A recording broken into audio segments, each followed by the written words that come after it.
৭১কে আমরা আগে সম্মান করব, বাংলাদেশের স্বাধীনতা মুক্তিযুদ্ধের ইতিহাসকে সমুন্নত রাখব। তারপরে আসবে ৭৫, ৭৯, ৯০, ২৪ সকল কিছু। কিন্তু যারা সংবিধানের প্রস্তাবনায় ২৪ এবং ৭১ একসাথে দেওয়ার জন্য প্রস্তাব করেছিলেন, সেই বন্ধুদের উদ্দেশ্যে বলছি, ৭১ কখনো অন্য কোনো ইতিহাসের সাথে মিলবে না। আন্তর্জাতিক বিশ্ব বলছে, দলিল বলছে, কিতাব বলছে, ঘটনা প্রবাহ বলছে, বাংলাদেশের মানুষ যেটা জানে, কানে শুনেছে, স্বাধীনতার ঘোষণা কালুরঘাট বেতার কেন্দ্র থেকে। হ্যাঁ, ২৬ তারিখের পরে ২৭ তারিখে officially provisional head of the state হিসাবে তৎকালীন মেজর জিয়া স্বাধীনতার ঘোষণা দেন। সারা পৃথিবীতে সেটা প্রচারিত হয়েছে বেতার তরঙ্গের মধ্য দিয়ে, এবং সারা বিশ্বের সহায়তা কামনা করেন। তার পরবর্তীতে তৎকালীন জাতীয় নেতা শেখ মুজিবুর রহমানের নামে তিনি আবার স্বাধীনতার ঘোষণাটি সংশোধন করে প্রচার করলেন। এখানে তো কৃতিত্বের কিছু নাই, যা সত্যি তাই প্রকাশিত হবে। তিনি বললেন, on behalf of Sheikh Mujibur Rahman, our national leader, I declare hereby the independence of Bangladesh.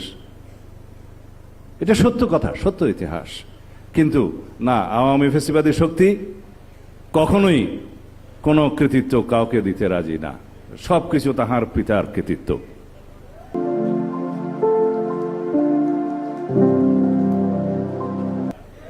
অতঃপর বিএনপির ইতিহাস ১৯৭৯, ১৯৯০ এবং তৎপরবর্তীতে ফ্যাসিবাদ বিরোধী আন্দোলন সংগ্রামে নেতৃত্ব দেওয়ার ইতিহাস। ২০২৪ সালে আমাদের নেতা জনাব তারেক রহমানের সক্রিয় নেতৃত্বে, দেশনেত্রী বেগম খালেদা জিয়ার নির্দেশনায়, অনুপ্রেরণায়, তার সাহসিকতায় আমরা বাংলাদেশকে মুক্ত করতে পারলাম।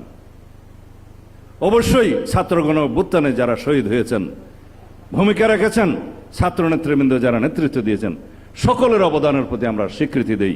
এটাই আমাদের উদারতা। আমরা কারো বিজয়কে ছিনিয়ে নিতে চাই না, কারো ভূমিকাকে আমরা কেড়ে নিতে চাই না, কিন্তু সবাই মিলে ৭১কে আমরা আগে সম্মান করব, বাংলাদেশের স্বাধীনতা মুক্তিযুদ্ধের ইতিহাসকে সমুন্নত রাখব। তারপরে আসবে ৭৫, ৭৯, ৯০, ২৪ সকল কিছু। কিন্তু যারা সংবিধানের প্রস্তাবনায় ২৪ এবং ৭১ একসাথে দেওয়ার জন্য প্রস্তাব করেছিলেন, সেই বন্ধুদের উদ্দেশ্যে বলছি, ৭১ কখনো অন্য কোনো ইতিহাসের সাথে মিলবে না। বাংলাদেশের সবচেয়ে গৌরবজনক অর্জন বাংলাদেশের স্বাধীনতা, মুক্তিযুদ্ধ, স্বাধীনতা সংগ্রাম এবং স্বাধীনতা যুদ্ধ। একটা স্বৈরাচারকে, ফ্যাসিস্ট সরকারকে পতনের জন্য যে আন্দোলন হয়েছে, সেটা কেবল জনদাবির মুখে স্বৈরাচার পতন আন্দোলন। স্বৈরাচারের পতন হয়েছে, রাষ্ট্র নতুনভাবে বিনির্মিত হয়নি। রাষ্ট্র আমাদের ছিল, অর্জিত হয়েছে লক্ষ প্রাণের বিনিময়ে। সেই রাষ্ট্রের স্বাধীনতা সার্বভৌমত্বকে রক্ষা করতে হবে। কোনো স্বৈরাচার যাতে বাংলাদেশে পুনরায় প্রতিষ্ঠিত না হয়, আগমন না হয়, উৎপাদন না হয়, উৎপত্তি না হয়, সেই লক্ষ্যে আমরা গণতান্ত্রিক চর্চা করতে থাকব। গণতান্ত্রিক সংস্কৃতির প্রবর্তন এবং চর্চার মধ্য দিয়ে, লালনের মধ্য দিয়ে আমরা সংসদে সেই সমস্ত সকল কার্যক্রম আলোচনার মধ্য দিয়ে, সমঝোতার মধ্য দিয়ে রাষ্ট্রকে এগিয়ে নিয়ে যাব। ধন্যবাদ আপনাদের সবাইকে।